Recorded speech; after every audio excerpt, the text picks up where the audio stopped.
Olá, eu sou Marcelo Renó para mais uma edição do Estácio.doc. Hoje nós estamos com o diretor José Alvarenga Júnior, aí no calor da exibição do Divã. Vou começar pelo final, pelo Divã mesmo. Como é que está sendo a recepção do público? É uma obra adaptada na peça da Marta Medeiros? Como é que foi essa adaptação? E trabalhar com o universo feminino, aí, que você trabalhou um pouco no Mulher. O Divã tem sido uma experiência gratificante para mim, porque foi um filme que, talvez o projeto mais pessoal meu. Porque eu vi a peça, me apaixonei pela peça, não tinha lido o livro da Marta Medeiros, achei que aquela peça tinha uma comunicação grande com o público, ela fazia rir, ela fazia emocionar. Eu tinha diante de mim uma grande atriz, que era a Lília Cabral, e era uma peça que poderia ser produzida com uma certa rapidez. Não é um daqueles projetos que você fica 5, 6 anos para botar ele no ar, né, para botar ele nos cinemas. E eu achei que aquilo tudo cabia e corri atrás. E a gente foi fazendo esse passo a passo, né? A Marta autorizando, a gente foi trabalhando o roteiro. A experiência, não era, na verdade, o que me interessava, não era por ser um filme, uma peça, um filme ali que falava de mulheres, mas porque falava de mudanças. Isso eu achava muito interessante, até que o subtítulo do filme é meu, né? Para mudar é preciso dar o primeiro passo. Isso que me encantava, uma pessoa que se movimenta em função da mudança. Aquela mudança desperta novas mudanças, que não são mudanças fáceis. Isso mexe, às vezes, com o casamento, com o comodismo, mexe com as áreas de conforto que as pessoas têm. Eu achei que esse tema era relevante. Na verdade, o Divã, eu não tinha lido o livro da Marta Medeiros até conhecer a peça. Então, a peça foi mais importante para mim. E a peça já tinha uma carga alta de comédia. Foi isso que me atraiu. Essa junção de comédia com drama. Eu sentia que o público se colocava muito à disposição dessa combinação. E a comunicação da peça era muito forte com o público. Acabava as sessões da peça, as pessoas aplaudiam e, ao mesmo tempo, tinha uma atriz fabulosa representando aquela personagem, a Mercedes. Então, eu corri atrás, sugeri a Lília, que eu não conhecia tão bem, tinha feito 2 trabalhos só com ela, em fazer o filme. Ela topou, a gente correu atrás da Marta Medeiros, de autorização. E foi um processo que não foi um processo muito longo. Em 2 anos a gente levantou o filme. Por quê? Porque a peça, ela era uma peça possível de ser produzida. Não era um daqueles projetos que você leva muito tempo a produzir. E isso era um atrativo também para que eu pudesse encontrar parceiros que fizessem comigo esse projeto.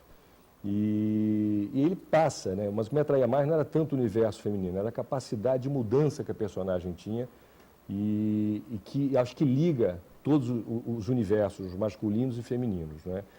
O interessante do universo feminino aí é porque o universo feminino ele é múltiplo, né? Ele não é tão objetivo quanto o universo masculino, ele tem mais leituras, então dramática. Mais emoção.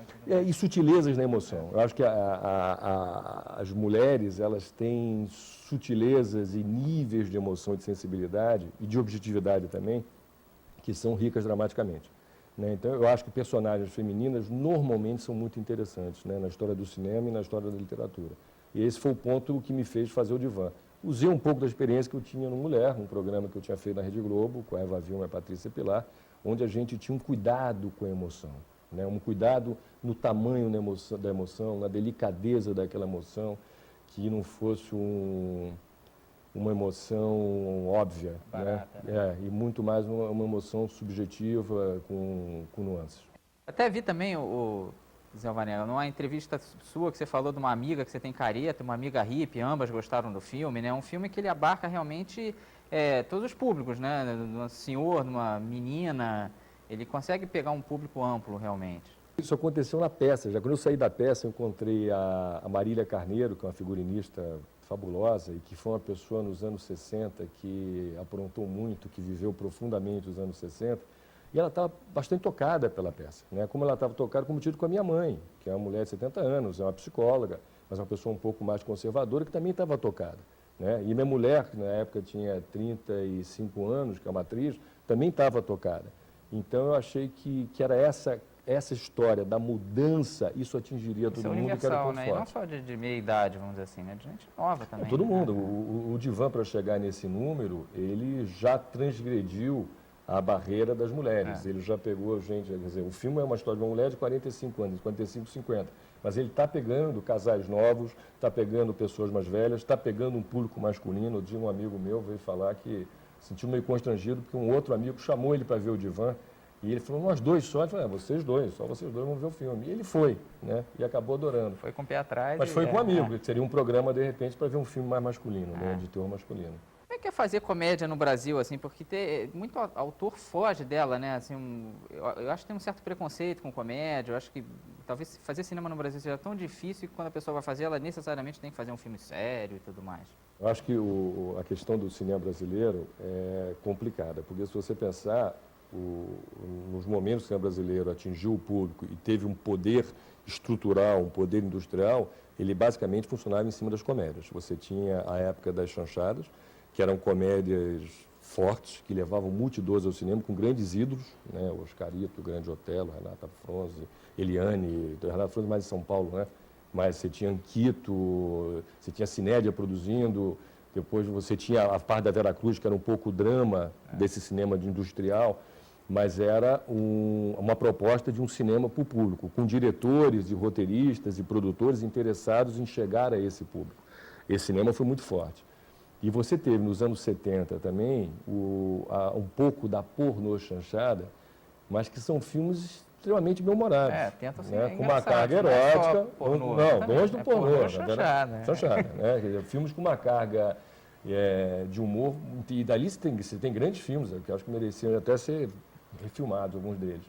O que aconteceu, acho que houve no cinema brasileiro uma questão ideológica, a partir dos anos 60, que veio com a turma do cinema novo, que era um cinema de aprofundar o Brasil, um cinema que pudesse reformar o Brasil, um cinema que pudesse mudar a mente das pessoas, e era um cinema francamente de esquerda, Então você teve nesse conflito entre a direita fazendo comédias leves, que alienariam o público, e um cinema engajado, essa ruptura que eu acho que fez com que as pessoas dos anos 60 para cá, tirando esse período das pornôs chanchadas, né, que eram quase um segmento à parte do cinema, né, acho que fez com que os diretores, produtores sentissem a comédia como um gênero menor e não artístico. O cinema estava imbuído do aspecto transformador. Para onde foi isso? Essa comédia foi para a televisão. Dentro dessa divisão, desse espectro que foi colocado a partir dos anos 60, a televisão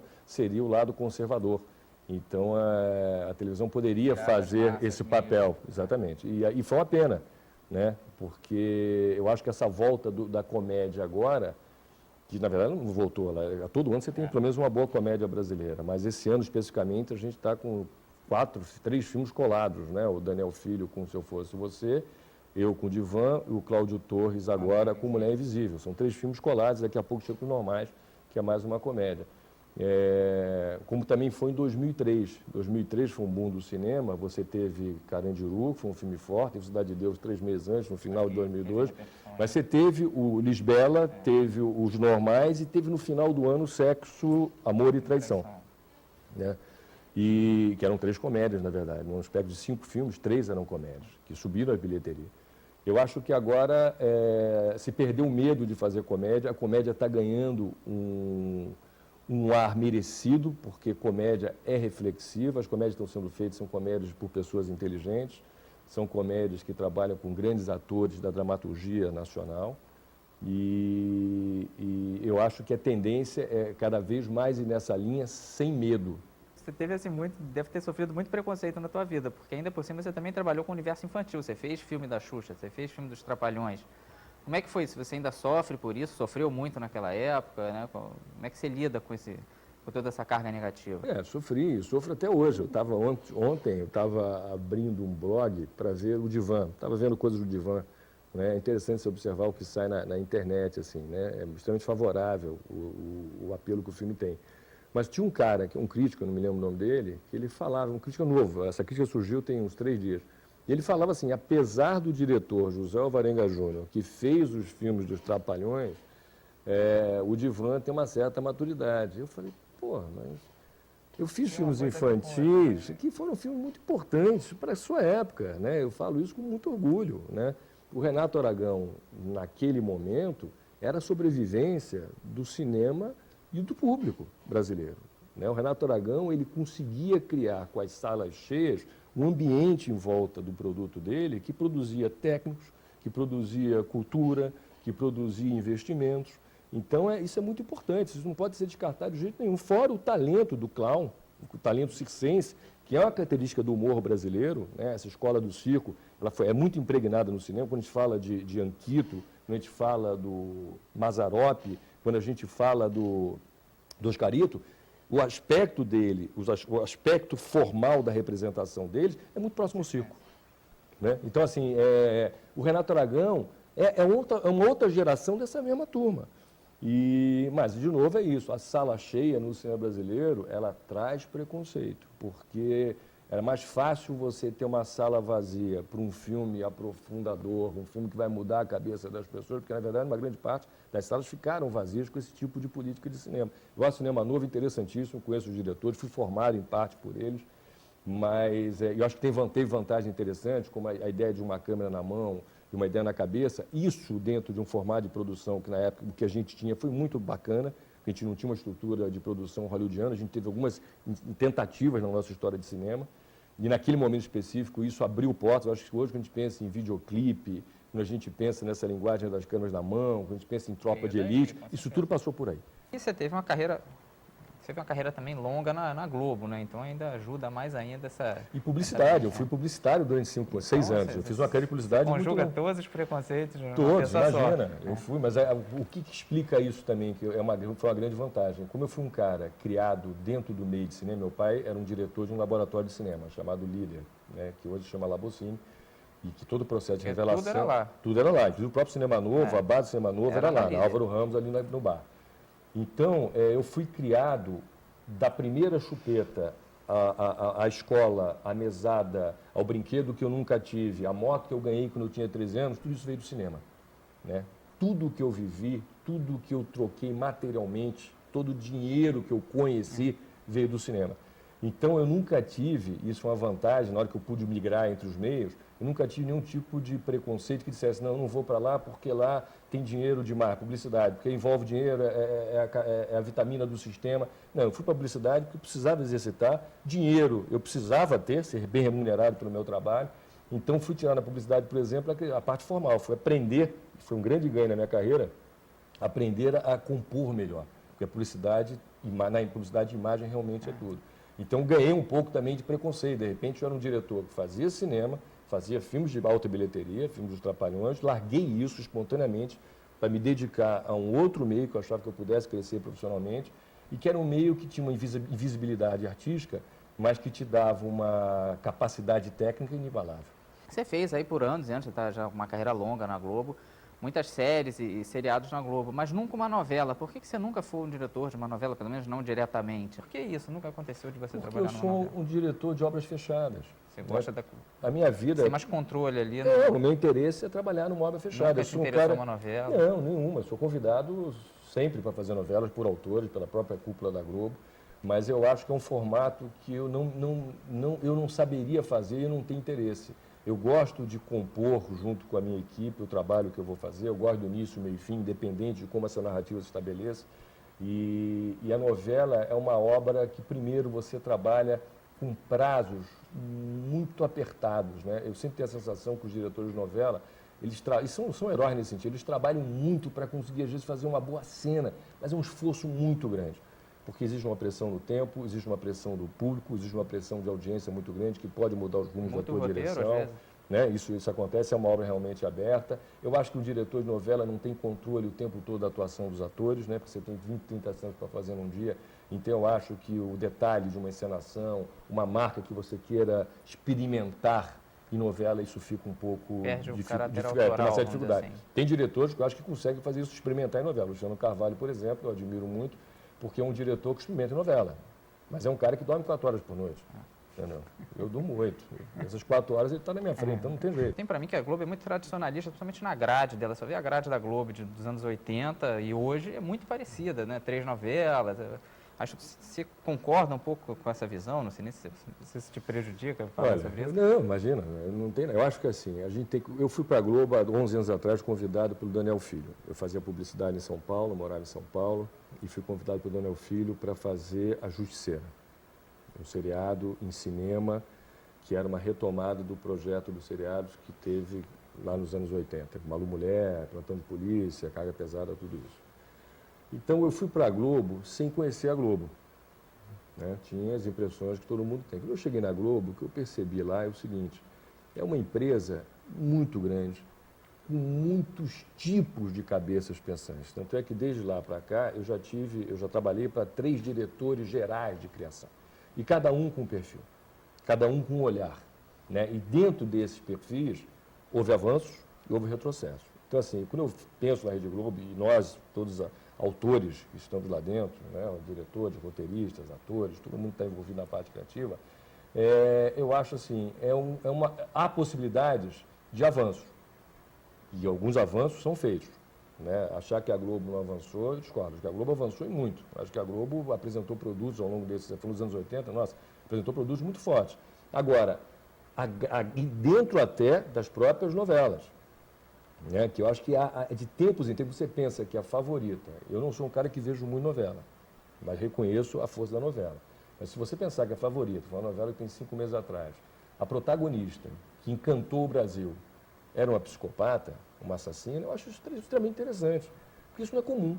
Né? E certamente isso não aconteceria no México, né? Que também tem uma força em novela. No México, a vilã seria vilã, entendeu? Não seria protagonista, seria antagonista. Então, esses dados são muito curiosos. Assim. Eu acho que a novela, dentro do que ela pode encampar, porque ela se comunica com muita gente, a proposta é realmente que seja assim, ela tem avanços. Ela propõe avanços. Até quando a gente fala muito em cinema, por exemplo, essa questão da ruptura do cinema ser considerado a mudança e a televisão o conservadorismo, no Brasil, se você olhar com olhos críticos, foi justamente o contrário. A televisão ofereceu mudanças ao longo desses anos todos, de integração, mudanças de costume pelas novelas, entendimentos regionais, porque é claro que você tem um polo cultural que é Rio, São Paulo, a região sudeste. Isso comanda o Brasil, mas não é só na questão da televisão. De tudo. De tudo. Os baianos moram no Rio.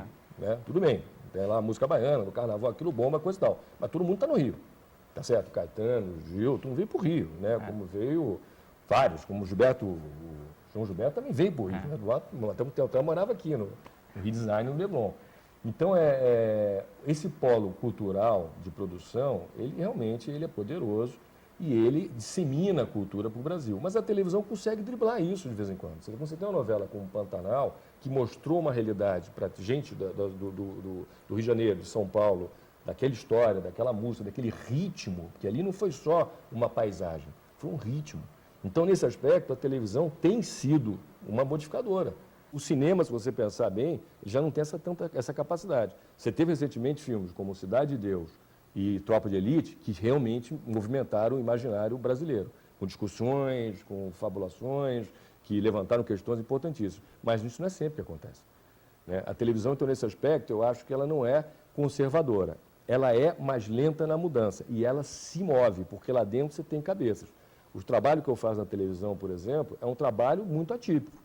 Né? Quando eu penso que os normais, que eu fiz na televisão, que está hoje passando no GNT, Os Normais é um programa que em poucos lugares do mundo, o Guel Arras, quando foi para a França, há 4 anos atrás, apresentar um panorama da televisão brasileira para os franceses, eles ficaram muito impressionados com Os Normais. Como é que aquele programa poderia estar numa TV aberta?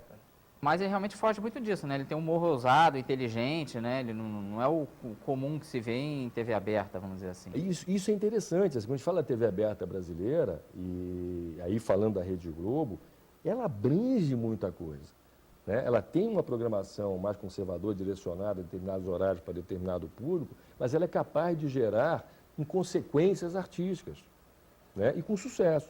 Os Normais foi um programa assim, o Guel, quando fez lá o Auto da Compadecida, aquilo foi um assombro, entendeu? Para o Brasil, porque parece, não, mas é uma história, não, mas aquilo foi um assombro, porque aquilo pegou o Brasil inteiro.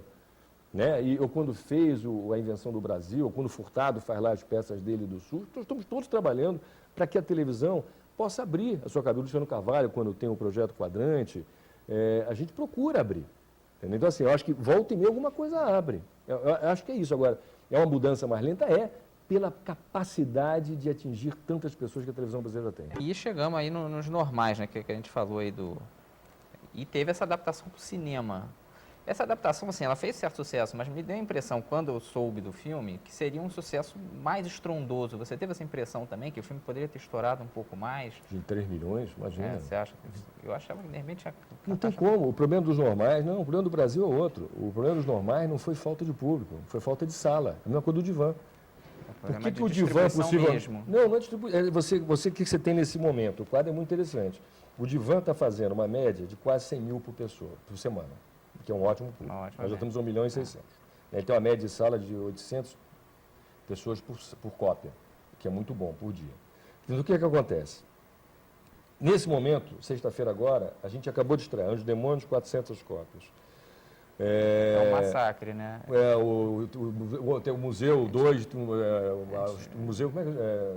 Uma Noite no Museu 2. Uma Noite no Museu 2, 450 cópias. Terminator, o Terminador 4, vai estrear agora com 520 cópias. O Mulher Invisível, do Claudio vai estrear com 315 cópias. Se você somar, não tem cinema. Não tem cinema. Até o Cláudio Torres falou disso, que ele sentiu falta no filme dele de ter estreado pesado, assim, começou pequeno e não conseguiu achar. Não tem cinema. Então, assim, os normais, a gente saiu porque não tinha cinema. Porque o que acontece? Claro, você tem que estar brigando nos grandes centros. Quando você começa, vem os distribuidores internacionais com seus filmes. Na época tinha Matrix, a gente também com Blockbuster, uma atrás da outra. Você, naturalmente, você vai se afastando. Então, assim, os normais, 3 milhões, é gente para burro. Nós somos a 8ª bilheteria da retomada. Né? Quer dizer, só 8 filmes tiveram mais do que a gente. Né? E a gente teve esse problema de sala. O Divã é a mesma coisa. O Divã, se tivesse estreado, por exemplo, 3 semanas antes, que era a nossa data original, a gente teria chegado a 2 milhões e 400. Entendeu? Porque faz a diferença. Agora a gente poderíamos chegar a 1 milhão e 900. Acho que é 2 milhões. Poderíamos chegar se as salas permitirem. Agora a questão é briga de sala, porque a nossa média pública é excelente. Então o problema do Brasil é que falta cinema. E quais são os avalios? Um desafio de levar uma série para a TV, por exemplo, os normais, né? O que você tem que fazer de diferente, ou até de repente de igual, para trazer o público que você tem da TV para cinema, interessar esse povo que vê aquilo na TV a ver a versão cinematográfica? Primeira coisa, quando você leva uma série, se essa série tem componentes cinematográficos. Né, se vale a pena levar, porque a Feiticeira foi uma bobagem. A Feiticeira que foi para o filme é uma bobagem. A série é interessantíssima. Entendeu? O Maxwell Smart, por exemplo, eu acho, a gente 86, a versão de agora, a primeira de 1970 e poucos, eu acho fracas em relação à série. Eu acho muito fracas, entendeu? Que não teve essa repercussão. Teve um apoio de mídia muito grande, as empresas americanas por trás botando tudo ali, mas não é um filme que repercutiu. A gente 86, não, você fala, pô, que filmaço. Não é. Né? Eu acho que Minha Culpa, Perdido no Espaço, também não teve essa força. E o seriado é incrível. Miami Vice, né? Miami Vice, do Michael Mann, que é um super diretor para mim, também não teve essa repercussão. Então, eu acho que primeiro tem que sentir se aquilo, indo para o cinema, vai trazer alguma coisa a mais. Essa é a primeira reflexão. Né? Ou se vai ser, na verdade, uma jogada para estender o que a televisão tem. Os normais, o que a gente fez nos normais 1? A gente percebia que tinha uma história de amor, num ritmo de amor, uma comédia romântica, clássica, que não tinha sido contada na televisão. Porque na televisão é avassaladora a história, o ritmo que a gente impôs às histórias, e você não tinha momentos, tinham 2 episódios, se não me engano, onde o Rui e o Vani se aquietavam. Você não tinha esse momento dessa quietude, do olho no olho. Corrido, Não tinha. A gente não tinha nem beijo, na verdade. Os beijos tinham na televisão uma conotação de humor. Né? Então a gente percebeu que isso poderia ser explorado. Então, isso já deu para a gente, assim, ok, temos um filme. Aí vamos contar isso, porque isso não foi contar na televisão. Então, aí foi interessante o projeto. Os Normais 2, por exemplo, o que a gente fez agora? A gente achava, a televisão falou de uma maneira muito interessante, eu acho que os Normais trouxe isso para a realidade brasileira, a sacanagem que o brasileiro tem. O que é sacanagem para mim? Não é sacanagem como ela hoje está colocada nos telejornais, da sacanagem de políticos derrubando políticos derrubando o público. É uma boa sacanagem. A sacanagem onde o sexo deixa de ser tabu e passa a ser brincadeira. Né? É a sacanagem que um brasileiro vive na mesa de bar. Né? Quando você se reúne diante dos teus amigos e amigas e toma um chopp, e um implica com o outro, e aquilo é levado de uma maneira não ofensiva. Isso que é o truque. Continuando os desafios das séries, tem também o da temporada para outra, né? Por exemplo, uma Diarista você dirigiu aí por 3, 4 anos. Como é que é tratar a série de um ano para o outro? O que você tem que fazer de diferente para manter o público, para continuar aquilo sendo interessante sem ser repetitivo? Quais são os desafios para você manter a bola rolando assim, de forma interessante? É instigante, a gente tem que buscar. Primeiro que você não tem nunca o controle do que exatamente o público quer. Você fica um pouco no escuro, né? Você tem as pesquisas com tudo. Mais. Você não sabe. Por exemplo, essa semana eu estou fazendo Força Tarefa agora.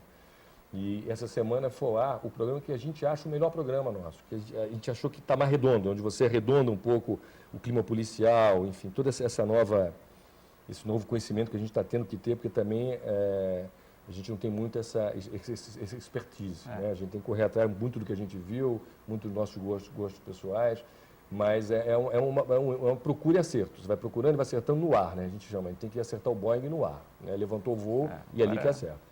E esse programa, por exemplo, essa semana, que foi agora na quinta-feira passada, é um programa que a gente achava o mais sensacional. Todos nós, da equipe, roteiristas, Bonassi e eu, a gente falava, porra, esse programa é tudo, é do cacete. Foi o pior Ibope. Não sei explicar. Entendeu? É isso, aí você tem que entender. Falar, é isso. Nesse dia, por acaso, o público não entendeu, ou não gostou, ou não compartilhou, ou não estava tão afim, ou choveu, ou não sei. Entendeu? Então, esse imponderável é instigante. Entendeu? E isso faz com que a gente, então, quando decida de uma temporada para o outro, a gente tente pensar o que não foi feito, o que não deu certo, mas essa certeza a gente não tem, mesmo com as pesquisas. São feitas pesquisas a cada temporada, o programa passa por uma avaliação de grupo de discussão, onde você, na verdade, esse grupo de discussões, ele só acentua o que você já percebe, né? Porque a gente está o tempo todo checando, nosso público somos nós. Né? Eu, quando vejo um programa meu no ar, eu já estou... Você quer se agradar primeiro. Claro, e já vejo com a minha mulher, com meus filhos, com a minha mãe, com a minha empregada, com o meu porteiro, com meus amigos, eu mesmo faço esse trabalho. Né? Vocês gostaram. Se não gostaram, o que não gostaram? Então, todos nós fazemos isso diariamente. Né? Ninguém faz um programa e fica calado ali, em si mesmar, não faz. Você está o tempo todo querendo saber, porque o desejo maior é ser querido, né? Através do seu trabalho. Então, a cada ano a gente procura trazer novidades, mas dentro dessa forma pouco clara que é esse público, né? É uma caçada de rinoceronte. Público... Quando eu entrei para fazer a televisão, porque de falar em cinema, tudo bem, eu tive bons números, né? O filme que eu menos tive número foi o Zoando na TV, que foi 978 mil pessoas, que é um número muito bom, porque era o filme, inclusive. Mas os outros filmes todos meus foram acima de 1 milhão e 700, 1 milhão e 600, 1 milhão e 700, aí foi embora, até 4 milhões e 200. Então, no cinema eu tive sorte de ter boas bilheterias e ter público, até porque tive perto também, fiz muito Trapalhão, de Xuxa, então eu tinha ali uma certeza de bilheteria, isso me ajudou. Mas na televisão, quando eu fui fazer o Justiceira, por exemplo, eu fiz o 4º programa. Foi o pior Ibope. Mas na época eu fiquei chateado, porque eu tinha feito um programa bom, o Daniel Filho adorava o programa, e eu falava, mas só isso, agora só isso, eram 25 milhões de pessoas. Entendeu? Porque eu achei que pudesse dar, eu achei que pudesse dar 35, porque é um programa rico, mas não deu. Então ali eu aprendi que tem essa coisa, os melhores programas que eu fiz, na maioria, os que eu fiz, que eu acho assim, esses são os meus melhores, na maioria foram os que deram os Ibopes, menos Ibopes, que eu mais gostava. Acontece. Em relação à Força Tarefa, que é um trabalho policial, né, de polícia, tomando conta da polícia, como é que você está sentindo a resposta aí? Você acha que o Tropa de Elite, o Cidade de Deus e todos esses filmes ajudaram a pavimentar? Claro, não tenha dúvida. Eu só fiz o Força Tarefa. Eu já fiz o Justiceiro lá atrás, mas o Justiceiro era uma homenagem, na verdade, ao mundo do cinema. Né? Isso até discutimos um tempo atrás com o Roberto Farias. O Roberto Farias achava o Justiceiro muito fora da realidade, né? E eu falava que tudo bem, mas a gente queria homenagear o mundo do cinema, porque tem um mundo. Eu acho que esse mundo se intercambia várias vezes, eles se trocam, mas tem gestos, gestuais, tem uma maneira de fumar um cigarro, uma maneira de dar um beijo, que só existe no mundo do cinema. Isso serve para saltos, para malabarismos, né, cênicos, para tudo. Então, o Justiceira tinha esse aspecto. Era um programa que ele era em cima dessa realidade do mundo do cinema. Tudo que a gente... Até que os policiais do Justiceira não tinham fardas correspondentes à realidade. Eram fardas de cinema, parecia um filme americano aquilo. Era a proposta. O Força Tarefa não. O Força Tarefa ele já tem um pé na realidade, porque eu acho que o Cidade de Deus, o Tropa de Elite, trouxe isso para a gente. O que é? O espetáculo que dialoga com a realidade. Agora, é um espetáculo. O Cidade de Deus é um espetáculo visual.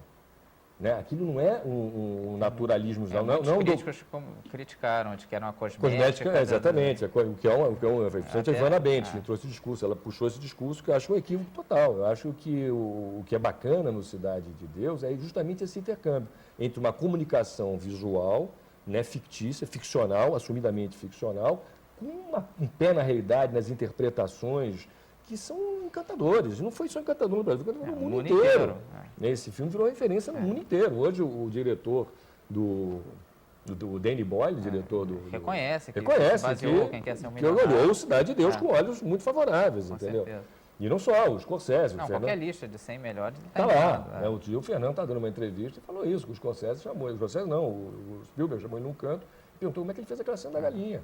Então vamos, né, tem que ter essa lógica, porque esse cinema sujo, sem aptidão visual, sem direção de arte, que não é feito para os olhos, eu acho que, mesmo que você pegue o Mike Leigh, que é um cara que tem uma linha natural, aquele naturalismo dele é muito produzido.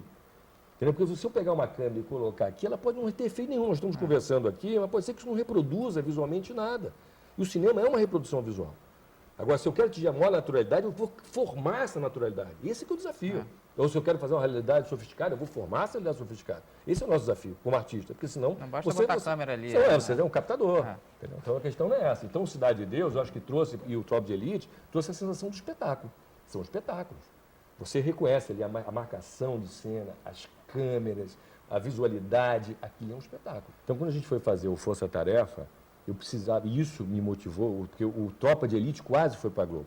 Eu seria o responsável pela parte da Rede Globo na composição com Padilha e com Marcos Prado. Eu seria o coordenador pela Globo do projeto Tropa de Elite seriado. Isso me entusiasmou muito, porque o Tropa de Elite realmente foi muito forte para mim, foi um que eu estudei bastante, assim, para mecânica, lógica, aquelas câmeras da mão do Lula, aquilo é incrível. É um filme, ele tem uma dinâmica preciosa, não é à toa que chegou lá fora, não é só pelo conteúdo, não, mas é pela parte formal. Tudo, ele tem uma formalidade absurda. E eu queria trabalhar com essa linguagem um pouco das câmeras na mão também. Eu estava já com desejo de fazer isso há muito tempo, muito tempo. Então, o Tropa ia entrar na Globo, eu estava envolvido nesse projeto, o Tropa acabou não entrando. Porque ele ia fazer o Tropa de Elite 2, né? Ele recuou o time. Recuou. Eu preferi fazer o filme, né, aprofundar mais o filme. E aí sobrou, a Globo continuou falando, bem, agora bola um projeto, já que você está com isso na mão. Interessado, exatamente. Né, bola um projeto. Aí eu pensei os autores que poderiam trabalhar nesse universo policial, você tinha o Bonassi, o Fernando Bonassi, que já tinha feito Carandiru, você tinha o Marcelo Aquino, que já tinha feito muitas obras de cinema com o Beto Brandt, e você tinha o Mantovani, o Braulio, que tinha feito o Cidade de Deus, que tinha feito o Tropa. O Braulio estava envolvido já com outros projetos, não pôde.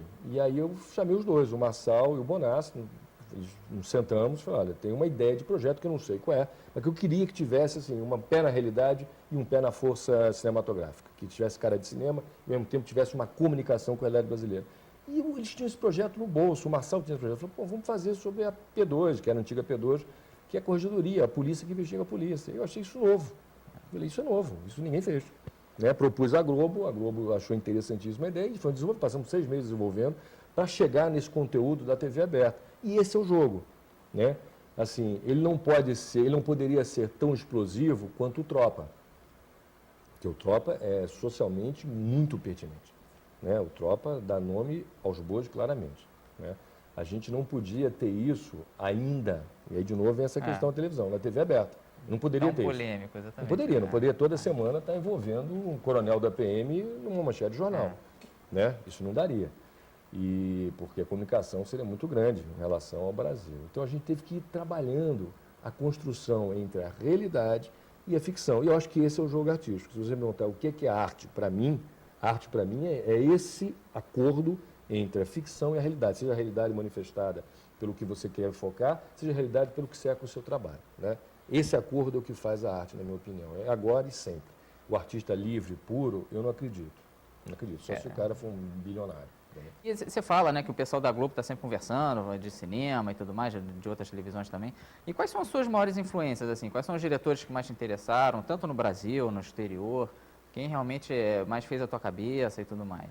Na verdade, por ter visto muito cinema, cinema para mim, perguntaram há muitos anos atrás por Keith Richards por que ele era bom músico. E ele falou, porque eu ouço música. Né? Então, assim, eu vejo muito filme e vejo todo tipo de filme. Há muitos anos vejo, mesmo filmes. Eu sempre acho que até um filme ruim, alguma coisa tem nisso. Eu me lembro que eu fiz Memórias do Cárcere, que eu era diretor de platô do Nelson Pereira dos Santos, e a gente morava em Campo Grande, subúrbio, e eu ia de noite conversar com o Nelson sobre as gravações, as filmagens do dia seguinte. E uma dessas vezes eu cheguei e estava o Nelson sentado na sala, ouvindo música e vendo um filme de Kung Fu. Eu falei, o Nelson Pereira dos Santos, o criador do cinema novo, né? Ele falou, senta aí, olha que barato esse balé. Aí eu olhei, comecei a ver aquele filme sem o som e vi que ali tinha uma cinemalidade, né? Tinha uma coreografia absoluta e linda, e puramente visual. E aí eu percebi que todo filme traz alguma coisa, que você pode ter esse olhar que não é generoso só para o filme. Você pode ver, se o filme for chato, você desliga a televisão, sai do cinema, faz o que você quiser. Mas alguma coisa sempre tem. Tem sempre uma sequência que aquele cara acertou. Sempre tem. Alguma coisa funciona, né? Você tem que ter esses olhos e tem que ter essa paciência para garimpar. Para fechar aqui, você está não sei se você entenderia como ápice da tua carreira, você está tocando vários projetos ao mesmo tempo, o Divan, o Cilada.com com o Bruno Mazzeo, os Normais 2, né? Como é que você está conseguindo trabalhar? Você falou que dorme 8 horas por dia, não sei nem como é que você consegue, né? É disciplina. Eu acho que o que a gente passa a ter é disciplina, né? Primeiro que um projeto você não faz sozinho, você faz com parceiros. Né? Então, cada projeto desse, eu entro no projeto e continuo dimensionando o projeto com outros parceiros. Eu não fico 24 horas naquele projeto, né? Então, a gente vai trabalhando e tem um tempo dos projetos surgirem também. Né? O que eu estou colhendo hoje foi plantado há 2 anos. Né? O que eu vou colher ano que vem já foi plantado há 2 anos. Né? É isso. Colheita ali, né? É plantado, pensado, os parceiros, o envolvimento, o dinheiro que entra, o roteiro que é feito, como distribuição, tudo já vem montado. Né? Você vai trazendo tudo isso junto, não é uma coisa na televisão. Os projetos que eu estou produzindo, que eu estou apresentando hoje, certamente serão. Força Tarefa vai ano que vem. Mas daqui em 2010 eu devo estar fazendo uma outra coisa, que eu apresentei agora. Dentre dos projetos você não conseguiu tocar, um até era o de futebol, de fazer um filme de futebol no Brasil, que é incrível, o país do futebol não ter nunca feito um filme absoluto de futebol, talvez até esse filme não exista no mundo, né? Por que esse projeto não emplacou, se você ainda pretende fazer ele? Esse eu acho que é o filme da minha maturidade, porque filmicamente eu tenho que ter um conhecimento formal que eu ainda não tenho para poder fazer esse balé. Isso é muito claro. Eu acho que talvez eu estou com 48 anos, se eu continuar nesse ritmo da prática, que a prática é fundamental, trabalhando todo dia com vários projetos de televisão e cinema, eu acho que daqui a uns 10 anos, aos 58 anos, eu vou ter uma maturidade fílmica, né, de uma limpeza estética, que talvez faça com que eu possa fazer Porque o futebol, ele parece falso, muitas vezes, no cinema. Não sei se você concorda. Mas por isso, o jogo não te convence, não parece que é a Vera. Mas porque tem que ter essa capacidade estética de descobrir a espontaneidade daquele personagem que é o jogador. Né? É corporal. O cinema brasileiro, talvez agora respondendo um pouco mais profundo, por que ele não tem a força para fazer um filme de futebol? É porque talvez ele não tenha ainda essa musicalidade, essa coreografia que o filme de futebol necessita. Da mesma maneira que a gente não tem mais musicais. Já teve musical, porque naquela época tinha coreógrafos que faziam os musicais. A chanchada tinha grandes números musicais. Você tinha coreógrafos que faziam aquilo, e faziam bem. Né? A gente não tem mais esse grande coreógrafo no cinema brasileiro. Você não tem mais um musical no cinema brasileiro. Então, eu acho que essa mesma dificuldade e essa mesma necessidade da musicalidade, um filme sobre futebol precisaria, e a gente não tem. Tá ok, então agradeço aqui a presença do José Alvarenga Júnior. Obrigado a vocês. Um abraço e sucesso. Tá bom, imagina. Obrigado a todos.